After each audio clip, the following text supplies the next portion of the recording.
Las ruinas circulares. Jorge Luis Borges. Nadie lo vio desembarcar en la unánime noche, nadie vio la canoa de bambú sumiéndose en el fango sagrado, pero a los pocos días nadie ignoraba que él, hombre taciturno, venía del sur y que su patria era una de las infinitas aldeas que están aguas arriba, en el flanco violento de la montaña, donde el idioma zen no está contaminado de griego y donde es infrecuente la lepra. Lo cierto es que él, hombre gris, besó el fango, repechó la ribera sin apartar, probablemente, sin sentir las cortaderas que le dilaceraban las carnes y se arrastró, mareado y ensangrentado, hasta el recinto circular que corona un tigre o caballo de piedra, que tuvo alguna vez el color del fuego y ahora el de la ceniza. Ese redondel es un templo que devoraron los incendios antiguos, que la selva palúdica ha profanado y cuyo Dios no recibe honor de los hombres. El forastero se tendió bajo el pedestal. Lo despertó el sol alto. Comprobó sin asombro que las heridas habían cicatrizado, cerró los ojos pálidos y durmió, no por flaqueza de la carne sino por determinación de la voluntad. Sabía que ese templo era el lugar que requería su invencible propósito. Sabía que los árboles incesantes no habían logrado estrangular, río abajo, las ruinas de otro templo propicio, también de dioses incendiados y muertos. Sabía que su inmediata obligación era el sueño. Hacia la medianoche lo despertó el grito inconsolable de un pájaro. Rastros de pies descalzos, unos higos y un cántaro le advirtieron que los hombres de la región habían espiado con respeto su sueño y solicitaban su amparo o temían su magia. Sintió el frío del miedo y buscó en la muralla dilapidada un nicho sepulcral y se tapó con hojas desconocidas. El propósito que lo guiaba no era imposible, aunque sí sobrenatural. Quería soñar. Un hombre, quería soñarlo con integridad minuciosa e imponerlo a la realidad. Ese proyecto mágico había agotado el espacio entero de su alma, si alguien le hubiera preguntado su propio nombre o cualquier rasgo de su vida anterior, no habría acertado a responder. Le convenía el templo inhabitado y despedazado, porque era un mínimo de mundo visible, la cercanía de los leñadores también, porque estos se encargaban de subvenir a sus necesidades frugales. El arroz y las frutas de su tributo eran pábulo suficiente para su cuerpo, consagrado a la única tarea de dormir y soñar. Al principio, los sueños eran caóticos, poco después, fueron de naturaleza dialéctica. El forastero se soñaba en el centro de un anfiteatro circular que era de algún modo el templo incendiado. Nubes de alumnos taciturnos fatigaban las gradas, las caras de los últimos pendían a muchos siglos de distancia y a una altura estelar, pero eran del todo precisas. El hombre les dictaba lecciones de anatomía, de cosmografía, de magia, los rostros escuchaban con ansiedad y procuraban responder con entendimiento, como si adivinaran la importancia de aquel examen, que redimiría a uno de ellos de su condición de vana apariencia y lo interpolaría en el mundo real. El hombre, en el sueño y en la vigilia, consideraba las respuestas de sus fantasmas, no se dejaba embaucar por los impostores, adivinaba en ciertas perplejidades una inteligencia creciente. Buscaba un alma que mereciera participar en el universo. A las 9 o 10 noches comprendió con alguna amargura que nada podía esperar de aquellos alumnos que aceptaban con pasividad su doctrina y sí de aquellos que arriesgaban, a veces, una contradicción razonable. Los primeros, aunque dignos de amor y de buen afecto, no podían ascender a individuos, los últimos preexistían un poco más. Una tarde, ahora también las tardes eran tributarias del sueño, ahora no velaba sino un par de horas en el amanecer, licenció para siempre el vasto colegio ilusorio y se quedó con un solo alumno. Era un muchacho taciturno, cetrino, díscolo a veces, de rasgos afilados que repetían los de su soñador. No lo desconcertó por mucho tiempo la brusca eliminación de los condiscípulos. Su progreso, al cabo de unas pocas lecciones particulares, pudo maravillar al maestro. Sin embargo, la catástrofe sobrevino. El hombre, un día, emergió del sueño como de un desierto viscoso, miró la vana luz de la tarde que al pronto confundió con la aurora y comprendió que no había soñado. Toda esa noche y todo el día, la intolerable lucidez del insomnio se abatió contra él. Quiso explorar la selva. Extenuarse, apenas alcanzó entre la cicuta unas rachas de sueño débil, veteadas fugazmente de visiones de tipo rudimental, inservibles. Quiso congregar el colegio. Y apenas hubo articulado unas breves palabras de exhortación, este se deformó, se borró. En la casi perpetua vigilia, lágrimas de ira le quemaban los viejos ojos.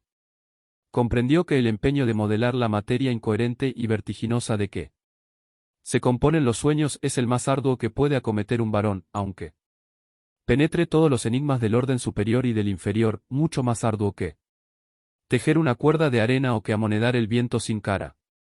Comprendió que un fracaso inicial era inevitable. Juró olvidar la enorme alucinación que lo había desviado al principio y buscó otro método de trabajo. Antes de ejercitarlo, dedicó un mes a la reposición de las fuerzas que había malgastado el delirio. Abandonó toda premeditación de soñar y casi acto continuo logró dormir un trecho razonable del día.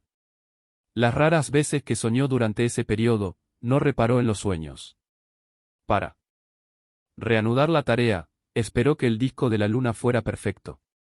Luego, en la tarde, se purificó en las aguas del río, adoró los dioses planetarios, pronunció las sílabas lícitas de un nombre poderoso y durmió. Casi inmediatamente, soñó con un corazón que latía. Lo soñó activo, caluroso, secreto, del grandor de un puño cerrado, color granatén. La penumbra de un cuerpo humano aún sin cara ni sexo, con minucioso amor lo soñó, durante 14 lúcidas noches. Cada noche, lo percibía con mayor evidencia. No lo tocaba, se limitaba a atestiguarlo, a observarlo, tal vez a corregirlo con la mirada. Lo percibía, lo vivía, desde muchas distancias y muchos ángulos. La noche 14 rozó la arteria pulmonar con el índice y luego todo el corazón, desde afuera y adentro. El examen lo satisfizo. Deliberadamente no soñó durante una noche, luego retomó el corazón, invocó el nombre de un planeta y emprendió la visión de otro de los órganos principales. Antes de un año llegó al esqueleto, a los párpados. El pelo innumerable fue tal vez la tarea más difícil. Soñó un hombre íntegro, un mancebo, pero éste no se incorporaba ni hablaba ni podía abrir los ojos. Noche tras noche, el hombre lo soñaba dormido. En las cosmogonías gnósticas, los demiurgos amasan un rojo Adán que no logra ponerse de pie, tan inhábil y rudo y elemental como ese Adán de polvo era el Adán de sueño que las noches del mago habían fabricado.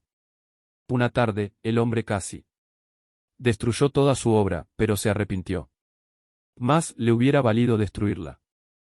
Agotado los votos a los númenes de la tierra y del río, se arrojó a los pies de la efigie que tal vez era un tigre y tal vez un potro, e imploró su desconocido socorro. Ese crepúsculo, soñó con la estatua. La soñó viva, trémula, no era un atroz bastardo de tigre y potro, sino a la vez esas dos criaturas vehementes y también un toro, una rosa, una tempestad. Ese múltiple dios le reveló que su nombre terrenal era fuego. Que en ese templo circular, y en otros iguales, le habían rendido sacrificios y culto. Y que mágicamente animaría al fantasma soñado, de suerte que todas las criaturas, excepto el fuego mismo y el soñador, lo pensaran un hombre de carne y hueso. Le ordenó que una vez instruido en los ritos, lo enviaría al otro templo despedazado, cuyas pirámides persisten aguas abajo, para que alguna voz lo glorificara en aquel edificio desierto. En el sueño del hombre que soñaba, el soñado se despertó. El mago ejecutó esas órdenes. Consagró un plazo, que finalmente abarcó 2 años. A descubrirle los arcanos del universo y del culto del fuego. Íntimamente, le dolía apartarse de él. Con el pretexto de la necesidad pedagógica, dilataba cada día las horas dedicadas al sueño. También rehízo el hombro derecho, acaso deficiente. A veces, lo inquietaba una impresión de que ya todo eso había acontecido. En general, sus días eran felices, al cerrar los ojos pensaba, ahora estaré con mi hijo. O, más raramente, el hijo que he engendrado me espera y no existirá si no voy. Gradualmente, lo fue acostumbrando a la realidad. Una vez le ordenó que embanderara una cumbre lejana. Al otro día, flameaba la bandera en la cumbre. Ensayó otros experimentos análogos, cada vez más audaces. Comprendió con cierta amargura que su hijo estaba listo para nacer y tal vez impaciente. Esa noche lo besó por primera vez y lo envió al otro templo cuyos despojos blanqueaban río abajo, a muchas leguas de inextricable selva y de ciénaga. Antes, para que no supiera nunca que era un fantasma, para que se creyera un hombre como los otros. Le infundió el olvido total de sus años de aprendizaje. Su victoria y su paz quedaron empañadas de hastío. En los crepúsculos de la tarde y del alba, se prosternaba ante la figura de piedra, tal vez imaginando que su hijo irreal ejecutaba idénticos ritos, en otras ruinas circulares, aguas abajo, de noche no. Soñaba, o soñaba como lo hacen todos los hombres.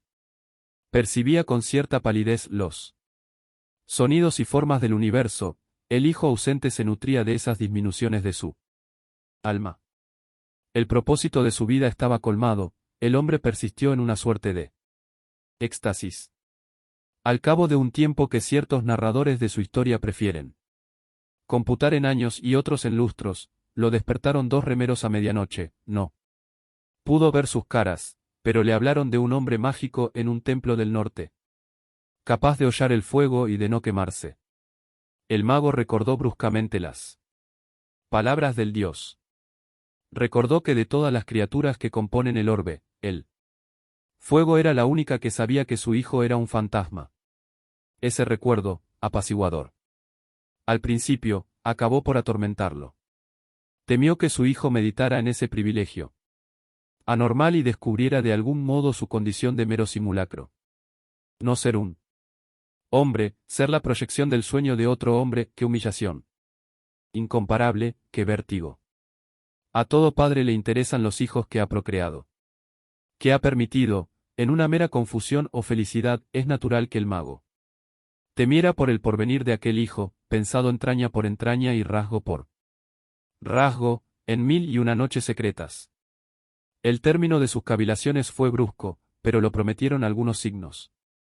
Primero, al cabo de una larga sequía, una remota nube en un cerro, liviana como un pájaro, luego, hacia el sur, el cielo que tenía el color rosado de la encía de los leopardos, luego las humaredas que rumbraron el metal de las noches, después la fuga pánica de las bestias. Porque se repitió lo acontecido hace muchos siglos. Las ruinas del santuario del dios del fuego fueron destruidas por el fuego.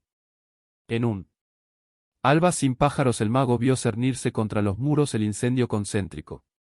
Por un instante, pensó refugiarse en las aguas, pero luego comprendió que la muerte venía a coronar su vejez y a absolverlo de sus trabajos.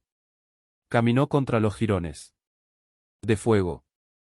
Estos no mordieron su carne, estos lo acariciaron y lo inundaron sin calor y sin combustión. Con alivio, con humillación, con terror, comprendió que él también era una apariencia, que otro estaba soñándolo.